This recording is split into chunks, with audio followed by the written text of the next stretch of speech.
vindo da parte do Senhor. Você sabe dizer? Você saberia dizer qual é o maior milagre que pode acontecer de acordo com a Bíblia? Evangelista, quem sabe o maior milagre é o câncer desaparecer? E se eu te falar que não é? Quem sabe o maior milagre, evangelista, é o paralítico levantar e andar? E se eu falar para você que não é? Quando nós olhamos para a Bíblia, em Marcos capítulo 2, Jesus ilustrou um texto dentro da Bíblia que refere-se a isso. Que texto, evangelista? Em Marcos capítulo 2, a Bíblia vai dizer que um paralítico foi introduzido pelo telhado, chegou diante de Jesus, posto diante do altar. Eu imagino naquele momento que a coisa viu todo mundo esperando. Jesus vai pegar e curar o paralítico. Jesus vai fazer um milagre aqui na frente de todos. Mas a minha Bíblia diz que Jesus virou para aquele paralítico e disse assim: filho, os teus pecados estão perdoados. Quando eu olho para esse texto, eu lembro e aprendo de uma coisa: que o que tem de mais importante não é a cura de uma enfermidade, não é uma porta abrir, não é uma pessoa vir para um culto e Deus aí enriqueceu. O que tem de mais importante é ser perdoado os pecados e a gente adquirir uma salvação. Sabe por quê? Porque a minha verdade que foi Jesus que disse diante dos evangelhos que é melhor uma pessoa, se o seu olho está te escandalizando, arrancar o olho e jogar fora, do que a pessoa pegar e ser lançado o corpo inteiro no inferno. Foi Jesus que disse que é melhor você entrar na vida eterna sem um dos seus membros, do que o corpo inteiro ser lançado no inferno. Foi Jesus que disse essas coisas. Quando eu olho para esse texto aqui no capítulo 8 de Atos dos Apóstolos, nós vamos chegar a este contexto. O maior milagre que pode acontecer na vida do ser humano. Qual é o maior milagre, evangelista? Atos dos Apóstolos, capítulo 8, vai começar com um avivamento da cidade de Samaria, vindo da parte de um homem que a Bíblia denomina ele como um dos 7 diáconos, e também denomina ele como Felipe, o evangelista. Felipe foi às regiões de Samaria, começou a pregar a palavra de Deus, curas começou a acontecer, diácono Williams, libertações começou a acontecer, e a Bíblia diz em 8 de Atos dos Apóstolos, versículo 8, e muito povo cercado. As multidões começou a se reunir, naquele momento ali em Samaria. A Bíblia diz que chegou até Jerusalém a notícia: Samaria recebeu a palavra do Senhor, e Filipe fazia publicidades. A Bíblia diz que os apóstolos descem até a cidade de Samaria e oravam pelas pessoas, e pessoas eram batizadas pelo Espírito Santo. Mas quando eu olho para esse texto, eu vou aprender dentro da Bíblia que o que tem de mais valor para Deus é uma alma. Por que, evangelista? Porque a Bíblia diz que o anjo do Senhor, quem é o anjo do Senhor, evangelista? O próprio Jesus falou a Filipe, dizendo: Filipe, larga as multidões, Filipe, larga Samaria, Filipe, desce agora ao caminho que vai para Gaza, desce agora, Filipe, para a região deserta. Filipe deixa a multidão e Filipe pega uma caminhada de aproximadamente 130 quilômetros e parte para o deserto. Quando Filipe chega lá dentro do deserto, o que tem no deserto, evangelista? Naquela região deserta não tinha nada, mas a minha Bíblia vai dizer que tem um homem junto de uma carruagem. Quem era esse homem, evangelista? Esse homem, o texto diz que lemos nessa noite, era um homem que eunuco, trabalhava, era tesoureiro de Candace, a rainha dos egípcios. Esse homem era um africano. Esse homem era um homem que veio até Jerusalém para adorar a Deus. Ele veio até Jerusalém para adorar a Deus. Mas a minha Bíblia vai dizer que ele está voltando para casa. Ele está voltando no caminho. E quando ele está voltando no caminho, a palavra do Senhor vai dizer que ele está lendo a Bíblia. Ele está lendo a palavra de Deus naquele momento. Só que quando ele lê a palavra de Deus, ele não entende. Muitas das vezes isso acontece até nos dias de hoje. Pessoas leem a palavra de Deus e dizem assim: mas eu não entendo o que é que está escrito aqui. É por isso que Deus deixou ministérios na terra. Deus deixou pessoas na terra para ensinar, para instruir. Aquele homem lia aquela palavra, ele olhava para aquela palavra e não conseguia compreender. Mas a minha Bíblia vai dizer que Deus enviou Filipe até aquele lugar. E quando Filipe vê aquela carruagem, o Espírito de Deus fala com Filipe: Filipe, e se ajuda diante daquela carruagem. Quando ele se ajuda diante daquela carruagem, a minha Bíblia vai dizer que ele chega para aquele homem lendo a Bíblia e pergunta: você entende o que você lê? E aquele homem responde: que lemos aqui nessa noite, como eu poderei entender se não há alguém que me ensine? Evangelista, o que tudo isso tem a ver com o novo nascimento? O que tudo isso tem a ver com o maior milagre que Jesus faz? Você vai entender nessa noite. O maior milagre que Jesus pode fazer na vida do ser humano é o ser humano se converter. É o ser humano ter um encontro com a palavra dele e ser regenerado com a palavra. O maior milagre que Jesus pode fazer na vida do ser humano é o ser humano ouvir esta palavra palavra, essa palavra entrar dentro do coração, essa palavra frutificar e frutificar para a salvação. Eu olho para esse texto, Filipe naquele momento ali se depara com aquele homem lendo o livro do profeta Isaías. E aquele homem estava lendo nada mais, nada menos do que Isaías 53. Evangelista aqui que tem Isaías 53, já que William, todo aquele que é apaixonado por Cristo já leu pelo menos uma vez na vida Isaías 53, porque é Isaías 53 que vai falar da paixão do nosso Cristo, porque é Isaías 53 que vai falar daquilo que o nosso Cristo iria padecer 250 anos do nosso Cristo vir na terra. É Isaías que vai falar, ele levou sobre si as nossas enfermidades e pelas suas pisaduras nós fomos sarados. Mas é Isaías também que vai falar em capítulo 53 do livro do profeta Isaías, o que lemos aqui nessa noite. No lugar da escritura que ele lia, foi levado como ovelha para o matadouro. E como está mudo o cordeiro diante do que os tosquia, assim não abriu a boca. E na sua humilhação foi tirado, e o seu julgamento, a quem contará a sua geração? Porque a sua vida é tirada da terra. Evangelista, de quem é que aquele profeta Isaías estava falando, profetizando do nosso Cristo? O que ele iria passar, o que ele iria sofrer. E a partir desse ponto da Bíblia, Filipe pega o caminho ali, começa a ensinar a palavra, começa a pregar a palavra. E aqui a gente vai aprender algumas verdades. Que verdade, evangelista? Para que a salvação opere na vida do ser humano, não basta o ser humano ler a Bíblia. Tem muita gente que diz assim, que a Cruília, eu dentro da minha casa, eu leio a Bíblia, faço o que a Bíblia manda, e eu estou aqui servindo a Deus. Mentira! Servir a Deus é quando 2 ou 3 se ajuntam no nome do Senhor e presta culto a Ele. Servir a Deus é quando a gente se ajunta no lugar e a palavra é pregada, a oração é feita e a gente adora Ele. Servir a Deus não tem como servir a Deus sozinho. Se fosse para servir a Deus sozinho, Jesus não tinha instituído uma igreja. Se fosse para servir a Deus sozinho, Jesus não tinha deixado o Evangelho para ser pregado. Foi Jesus que disse: ide por todas as nações e fazer discípulos, batizando eles em nome do Pai, do Filho e do Espírito Santo. A partir daquele ponto, Filipe começa a pregar a palavra. A partir daquele momento, eu imagino Filipe contando esse Jesus aí, que esse homem que ali o profeta está falando é Jesus. Mas Filipe, quem é Jesus? Meu grupo perguntando: Jesus é aquele que padeceu e morreu na cruz, ao terceiro dia ressuscitou para salvar a tua alma. Esse Jesus é aquele que predisse o profeta Isaías dizendo: um menino nos nasceu, um filho nos deu, e o principado estaria sobre os seus ombros. Esse menino é aquele que esse mesmo Isaías disse que era maravilhoso, conselheiro, Deus forte, Pai da eternidade, príncipe da paz. Esse aí é o mesmo que Moisés disse: ele no meio dos seus irmãos vai se levantar um profeta, a ele ouvirei. Está escrito em Deuteronômio capítulo 18, versículo 15. Filipe, a partir dali, começou a pregar Cristo, começou a falar de Cristo, começou a falar do amor de Deus. E uma coisa certa, quando você abre a tua boca e fala do amor de Deus para alguém, ou quando você vem no culto, começa a ouvir o amor de Deus, uma semente implantada dentro de você. Uma semente implantada dentro de você a partir desse momento. Uma semente é gerada dentro de você a partir desse momento. Mas eu quero te explicar algumas coisas antes de eu entrar nesse enredo para você entender. Para a salvação chegar na vida de uma pessoa, a primeira coisa, a pessoa precisa ouvir. Aqui não estava lendo a Bíblia, mas ele precisava que alguém pregasse para ele, ensinasse. Foi Paulo que escreveu os Romanos dizendo assim: a fé vem pelo ouvir o que é a palavra de Deus. É preciso para que a salvação entre na tua vida, você ouça essa palavra. Porque esse homem ouviu, Filipe começou a lhe pregar, e aquele homem ouviu aquela palavra.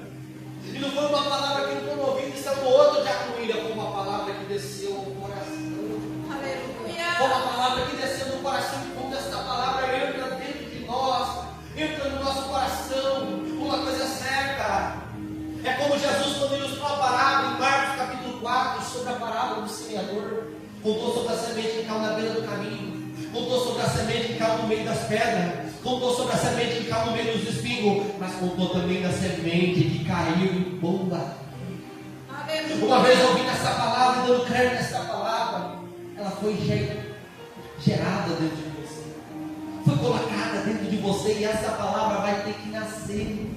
Jesus falou assim: o reino dos céus é semelhante ao grão de mostarda. Em verdade, é a menor da semente, mas quando cresce, se transforma em uma grande árvore, e as as aves do céu saem de baixo. Evangelista, eu não entendi. Essa palavra, quando ela é colocada dentro de nós, ela vai crescer. Essa palavra, quando é colocada dentro de você, ela vai frutificar. Essa palavra, quando é colocada dentro de você, uma coisa certa, não tem como esconder. Não tem como esconder. É como uma mulher que ela está grávida, a semente foi plantada, a semente está dentro de você. E essa semente, uma hora ou outra, vai ter que nascer. Você pode até tentar esconder por um tempo, mas vai chegar uma hora que não dá mais para esconder a semente. Uma hora essa semente vai ter que nascer, porque Jesus está sendo gerado dentro de você. Glória! Aleluia! A semente gerada foi plantada, mas é parecido com umas coisas que eu quero que você entenda. A palavra de Deus foi pregada, você primeiro tem que ouvir essa palavra. Essa palavra tem que entrar dentro de ti, dentro do teu coração, e você tem que crer na palavra. Porque o texto aqui vai dizer que o que lemos aqui nessa noite, que aquele homem ouviu o que Filipe pregou, que aquele homem creu no que o Filipe pregou. Olha a operação do maior milagre que Deus pode fazer acontecer. Eu digo para você nessa noite, sem dúvida e sem medo de errar, que o maior milagre é a salvação. Sabe por quê? Quantas pessoas chegaram a ter uma igreja simples como essa? Quem sabe muitas cadeiras vazias, quem sabe mais um culto, pouco de campanha, quem sabe mais uma campanha, mais um culto. Pessoas que saíram da mesa, que estão na mesa do jogo, no adultério, na prostituição, nas drogas, no álcool, quem sabe até no homossexualismo, e ouviram essa palavra foi injetada. Creram nessa palavra e tiveram uma mudança de mente, uma mudança de atitude, uma transformação. Quantas pessoas foram isso? Quantas pessoas, como o endemoniado gadareno que tem em Marcos capítulo 5, que eram pessoas que todo mundo falava, para esse não tem jeito, para esse não tem solução, ouviu essa palavra, ouviu acerca do Cristo e teve uma mudança de atitude, teve uma transformação. Isso é um maior milagre. Isso é um maior milagre. Porque o milagre da salvação não é um milagre que para no terreno, mas é um milagre que pode levar o ser humano ao celestial. Evangelista, por quê? Porque se a pessoa vem no culto de Acuília e a pessoa é curada, ela pode morrer e ir para o inferno. Quantas pessoas já passou diante desse altar, cadeirante que já andou, canceroso que já foi curado e não está aqui nessa casa, está perdido aí neste mundo. Mas agora, se você ouve essa palavra, ela entra no teu coração, ela gera os frutos de Cristo dentro do teu coração, arrependimento para a salvação, mudança de atitude. No dia do arrebatamento você pode ir para a glória, no dia da salvação seu nome vai estar escrito no livro da vida. O que esse milagre gera na pessoa não é para a terra, é para o céu. O que esse maior milagre que Jesus gera no ser humano é para o céu. Porque aconteça o que acontecesse, essa palavra foi gerada, a pessoa creu, a pessoa entregou a vida dela para Jesus, a pessoa se arrependeu dos seus erros e decidiu buscar Jesus. Ainda que essa pessoa morra, essa pessoa vai adquirir uma salvação. Agora, a pessoa que foi curada, uma pessoa que recebeu o milagre terreno passa. O milagre terreno passa, a nossa saúde passa, as portas que se abrem nessa terra passam, mas o que não passa é essa palavra aqui. O que não passa é a alma que tem dentro de você que pode ser salva. Aquele homem nunca ouviu aquela palavra, ele não era um crente, não era um servo de Deus, mas é alguém que tem que saber, era um prosélito, se converteu ao judaísmo, queria conhecer aquele Deus, e não tem como conhecer esse Deus, senão por essas escrituras. Não tem como conhecer a Deus se não for por essas escrituras. Não tem como conhecer a Deus se não for pela palavra. Filipe pregou a palavra para aquele homem. Aquele homem ali começou a conhecer a Jesus. Começou a ter o primeiro contato com Jesus. A pessoa que tem o primeiro contato com Jesus é como o endemoniado gadareno. Evangelista, quem que o endemoniado gadareno tem a ver com o texto? O endemoniado gadareno foi liberto por Jesus, conheceu a Jesus, e depois ele virou para ele e falou: Senhor, me permite ir com você, eu não quero se apartar de ti, eu não quero largar o Senhor, me permita ir com você. A pessoa que ouviu a palavra de Deus entrou dentro dela, não quer largar Jesus mais, quer ir até o fim com ele. A pessoa que essa palavra foi injetada dentro dele, creu nessa palavra, quer seguir essa palavra, porque de acordo com a Bíblia, a própria palavra é o Senhor Jesus. A Bíblia vai dizer lá nas cartas de João que são três que testificam: o Pai, a palavra e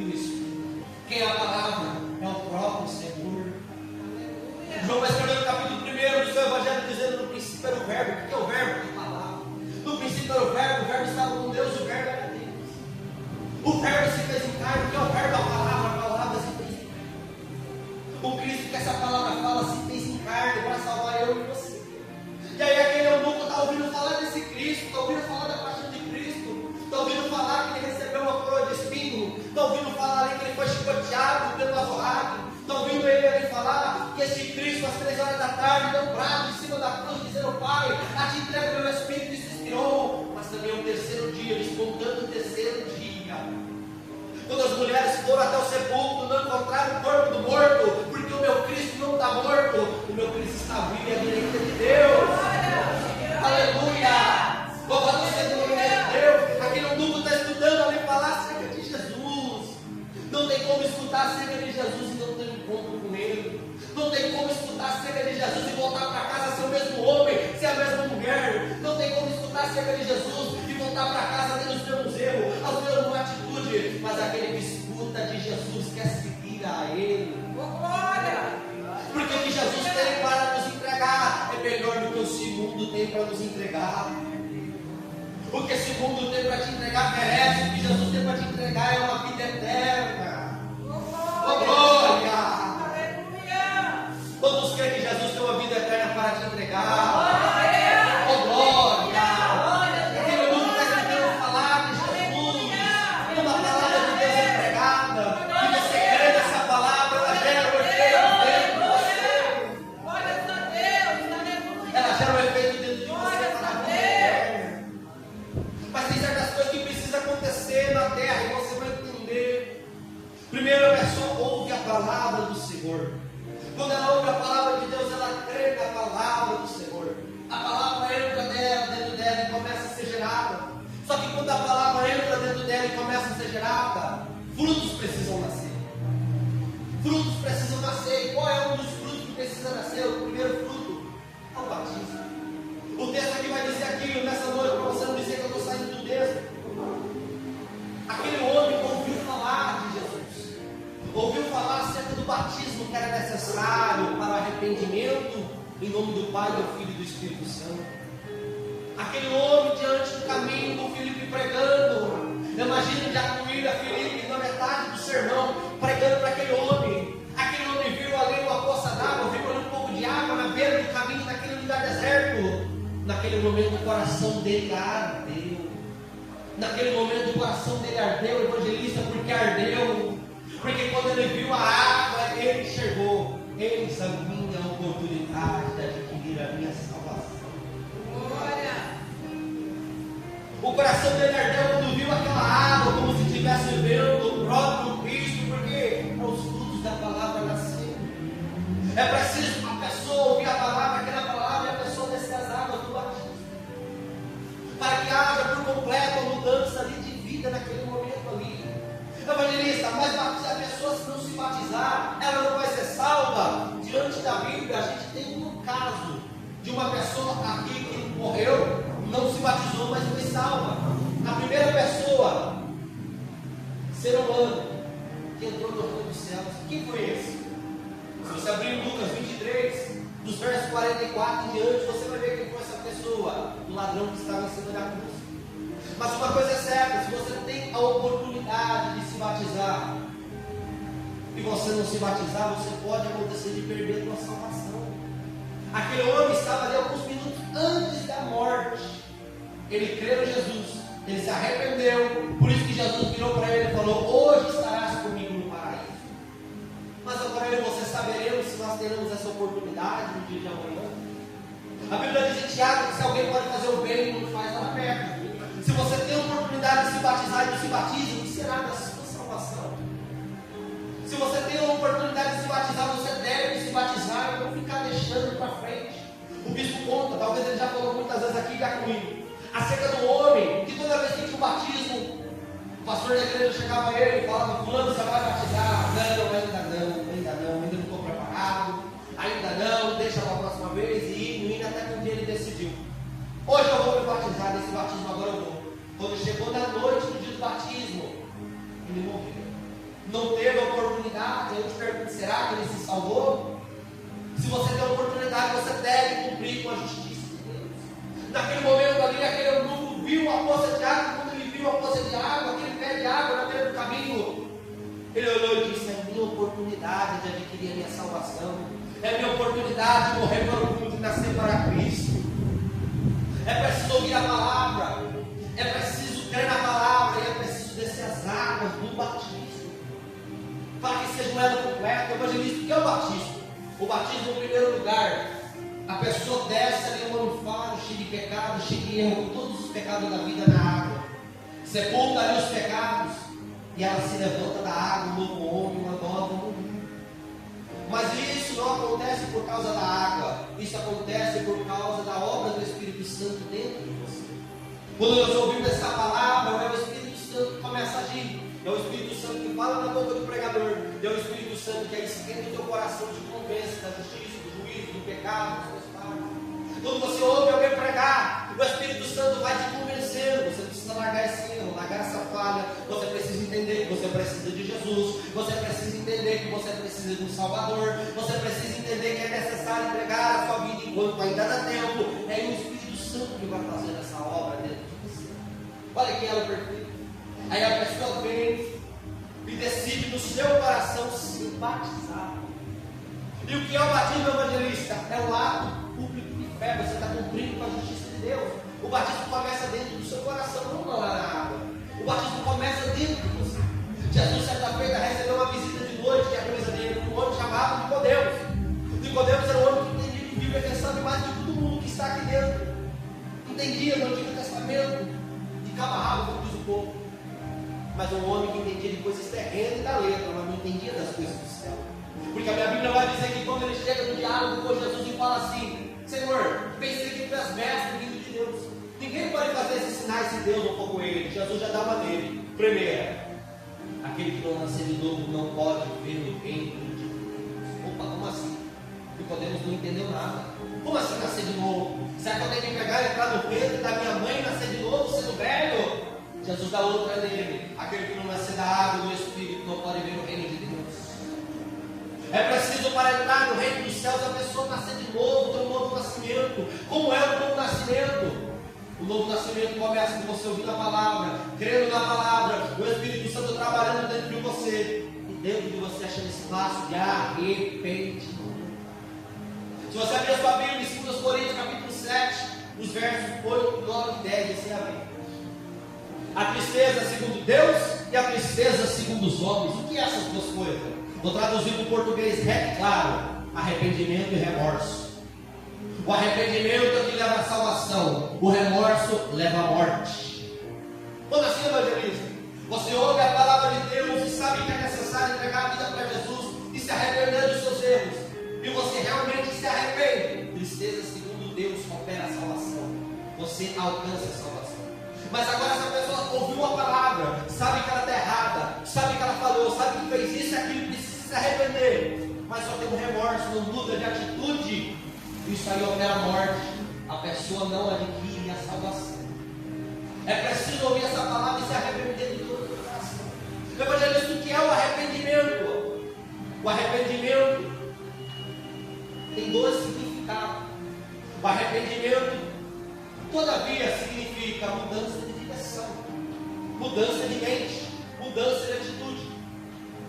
Todavia, este é o significado maior do arrependimento. Você estava indo numa direção, como aquele eunuco estava indo numa direção, mas quando ele ouviu falar de Jesus, ele mudou a direção dele, mudou a mente dele, mudou o pensamento dele. Ele andava por um caminho, agora ele ouviu falar de Jesus, ele muda totalmente o caminho dele.